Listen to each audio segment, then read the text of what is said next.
आप भी home loan लेने की प्लानिंग कर रहे हैं एंड इसके लिए आपने अलग अलग फाइनेंशियल इंस्टीट्यूशन से इंफॉर्मेशन लेनी शुरू कर दी। अब जब आपने इसके लिए इंफॉर्मेशन गैदर की तो पता चला होम लोन में ओडी टाइप का कोई प्रोडक्ट होता है। अब आप इस चीज को लेकर के कंफ्यूज हैं कि क्या आपको ये ओडी फैसिलिटी लेनी चाहिए या नहीं लेनी चाहिए एंड इसके बेनिफिट्स एंड लॉसेस क्या क्या हैं एंड ये प्रोडक्ट काम किस तरह से करता है। इन चीजों को समझने के लिए आप इस वीडियो को लास्ट तक जरूर देखिए बिकॉज ये इंफॉर्मेशन आपके लिए बहुत यूजफुल होने वाली है। Hello friends, I am Rajesh Kumar, founder of real Indian money, your partner in growth and success. तो फ्रेंड्स स्टार्ट करते हैं। सबसे पहले ओडी फैसिलिटी आज की डेट में होम लोन पर हर बैंक प्रोवाइड नहीं करता। कुछ सिलेक्टेड बैंक्स ही हैं जो इस टाइप की फैसिलिटी को प्रोवाइड करते हैं एंड उनकी स्कीम्स का नाम अलग अलग है। लेट्स सपोज एग्जांपल ले लेते हैं, एसबीआई में प्रोडक्ट है मैक्स गेन के नाम से, बैंक ऑफ बड़ौदा में ये प्रोडक्ट है होम एडवांटेज के नाम से, एक्सिस बैंक के अंदर ये प्रोडक्ट है सुपर सेवर के नाम से एंड आईसीआईसी बैंक में ये प्रोडक्ट है मनी सेवर के नाम से। अब नाम तो अलग अलग है, फीचर ऑलमोस्ट एक जैसे ही हैं एंड अब हम स्टार्ट करते हैं कि normal home loan and OD में डिफरेंस होता क्या है। सेकेंडली इसके बाद हम बात करेंगे कि क्या ये प्रोडक्ट लेना बेनिफिशियल है या नहीं, एक रियल कैलकुलेशन के साथ। तो सबसे पहले स्टार्ट करते हैं। जब भी आप कोई होम लोन लेते हैं, बैंक आपका एक लोन अकाउंट ओपन करता है जिसके अंदर आप ईएमआई पे करते हैं ऑन रेगुलर बेसिस। अब उस ईएमआई के दो कंपोनेंट्स होते हैं, one is interest and second is principal.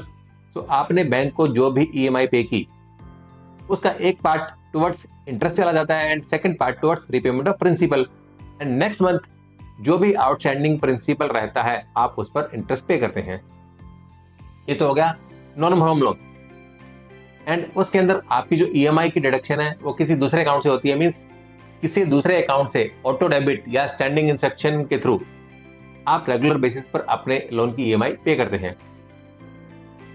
अब दूसरी तरफ यदि हम बात करें ओडी अकाउंट की, इस केस में क्या होगा, जो आपका होम लोन अकाउंट है वही आपका ओडी अकाउंट की तरह से काम करेगा। मींस आप उस अकाउंट के अंदर नॉर्मल होम लोन की तरह केवल ईएमआई डिपॉजिट नहीं करेंगे, आप उस अकाउंट को सेविंग अकाउंट की तरह से ट्रीट करके मींस उसके अंदर रेगुलर बेसिस पर विड्रॉल एंड डिपॉजिट कर सकते हैं। बट बैंक ऑफ बड़ौदा के अंदर ओडी फैसिलिटी में आपका लोन अकाउंट ओडी की तरह से काम नहीं करता। जो आपका सेविंग अकाउंट बैंक ने आपका खोला वो आपके लोन अकाउंट के अंदर लिंक हो जाता है एंड जो आपका सेविंग अकाउंट है उसमें जो भी अमाउंट आपने डिपॉजिट किया हुआ है वो एक तरीके से ओडी की तरह से काम करेगा। तो हम इसकी फंक्शनैलिटी को समझते हैं। जहां आपका लोन अकाउंट ओडी की तरह से काम कर रहा है उस केस में क्या होगा, आप रेगुलर बेसिस पर जो भी अपने उस अकाउंट में ट्रांजैक्शंस करते हैं एंड आपके अकाउंट में जो भी अमाउंट एक्स्ट्रा पड़ा होगा आपको उस अमाउंट पर इंटरेस्ट पे नहीं करना है। मींस लेट सपोज आपने 1 CR का एक हाउसिंग लोन अवेल किया एंड अपने उस अकाउंट के अंदर 1 लाख रुपए आपने डाल के छोड़ दिए जो कि आप कभी भी विड्रॉ भी कर सकते हैं। बट नॉर्मल होम लोन में आपने जो अमाउंट एक बार बैंक को रीपे कर दिया आप उस अमाउंट को कभी भी विड्रॉ नहीं कर सकते। बट ओडी फैसिलिटी के अंदर आपने जो भी अमाउंट एडिशनल पे किया आप उस अमाउंट को कभी भी विड्रॉ कर सकते हैं एंड एडिशनल अमाउंट कभी भी डिपॉजिट भी कर सकते हैं, आप जितना भी चाहें। अब इसमें आपका बेनिफिट क्या होगा, जैसे कि मैंने पहले बताया कि आपने लेट्स सपोज 1 CR का लोन लिया, 1 CR का लोन लेने के बाद आपने उस अकाउंट में 1 लाख रुपए का अमाउंट छोड़ दिया। अब इस सिचुएशन में आप बैंक को जो इंटरेस्ट पे करेंगे वो 1 CR पे नहीं करेंगे बिकॉज आपने 1 लाख रुपया अपने उस अकाउंट के अंदर डिपॉजिट किया हुआ है।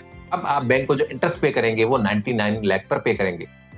सो अब हम रियल कैलकुलेशन के साथ इसे समझने की कोशिश करेंगे। यदि आपने लेट्स सपोज केवल 1 लाख रुपए ही अपने उस अकाउंट में छोड़ दिया। बिकॉज नॉर्मली हम लाख 2 लाख रुपए तो अपने सेविंग अकाउंट के अंदर मेंटेन करके चलते हैं रेगुलर बेसिस पर अपनी रेगुलर रिक्वायरमेंट्स को मीट आउट करने के लिए।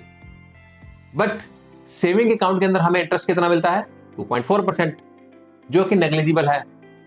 एंड यही अमाउंट अगर हमने अपने लोन अकाउंट के अंदर मेंटेन कर लिया, यदि आपका होम लोन लेट्स सपोज 7.5% पर है, तो बैंक आपको उस पर 7.5% का ही बेनिफिट दे रहा है, ना कि 2.4%।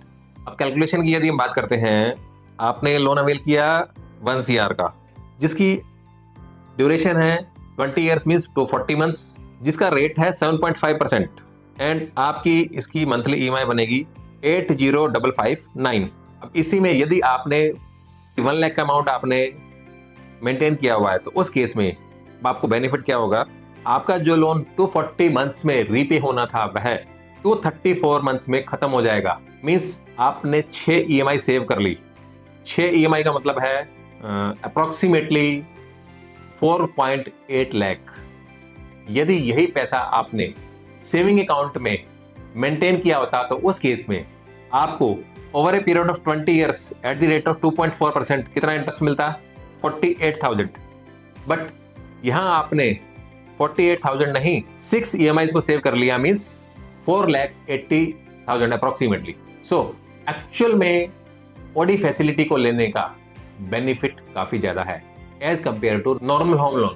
सेकेंडली, नॉर्मल होम लोन में हमने लेट्स सपोज 5 लाख 10 लाख 15 लाख रुपए अमाउंट पे कर दिया towards principal, but in future हमें कभी भी यदि उस अमाउंट की जरूरत पड़ी तो हम उस अमाउंट को विड्रॉ नहीं कर सकते। बट ओडी फैसिलिटी में ऐसा नहीं है। आपने जो भी अमाउंट एडिशनल उस अकाउंट में पार कर दिया, आप उस अमाउंट को इन फ्यूचर अपनी रिक्वायरमेंट के हिसाब से कभी भी विड्रॉ कर सकते हैं। सेकंड पॉइंट, ओडी अकाउंट में नॉर्मल से इंटरेस्ट रेट नॉर्मली 0.25% हायर होता है।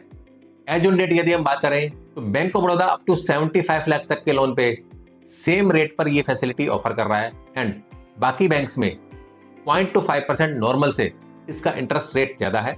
एंड बैंक ऑफ बड़ौदा में 75 लाख से ऊपर का यदि आपका लोन अमाउंट है, तो उस केस में भी 0.25% आपका इंटरेस्ट रेट ज्यादा लगेगा। बट यदि हम 0.25% एडिशनल इंटरेस्ट पे कर भी रहे हैं, तो क्या उस सिचुएशन में भी हमारे लिए बेनिफिशियल है?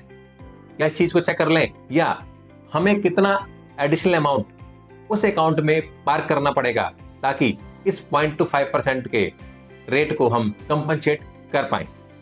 सो हम ये कैलकुलेशन भी एक बार कर लेते हैं, बिकॉज एक्चुअल में यदि आप किसी भी बैंकर से पूछेंगे तो वह आपको ये कैलकुलेशन बता ही नहीं पाएंगे कि 0.25% यदि आप एडिशनल इंटरेस्ट पे कर रहे हैं, तो उस केस में कितना अमाउंट आपको एडिशनल उस अकाउंट में पार्क करना पड़ेगा ताकि आपको एडिशनल जो इंटरेस्ट रेट है उसका बर्डन आपके ऊपर नहीं पड़े। तो एक बार ये कैलकुलेशन भी कर लेते हैं। तो इस सिचुएशन में अब आपका लोन अमाउंट है 1 CR का, अब आप 7.5 नहीं 7.75% इंटरेस्ट पे कर रहे हैं। ड्यूरेशन आपकी वही है 240 मंथ्स। इसमें अब आपकी EMI बन रही है 82094। पहले आपकी EMI बन रही थी 7.5 पे 80,559। तो आपकी इस केस में अब EMI बढ़ गई। अब कितना अमाउंट आपको पार करना पड़ेगा ताकि आप जो पहले EMI 80,559 पे कर रहे थे आपकी वो कवर हो जाए।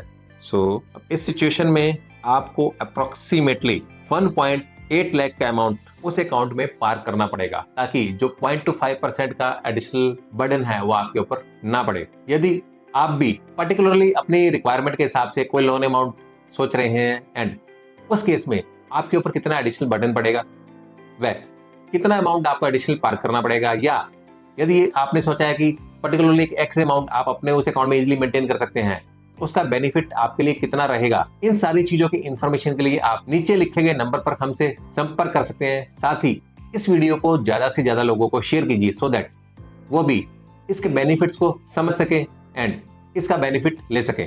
साथ ही आप हमारे चैनल को सब्सक्राइब जरूर कर दीजिए ताकि आपको इस तरह के रेगुलर वीडियोस का अपडेट मिलता रहे।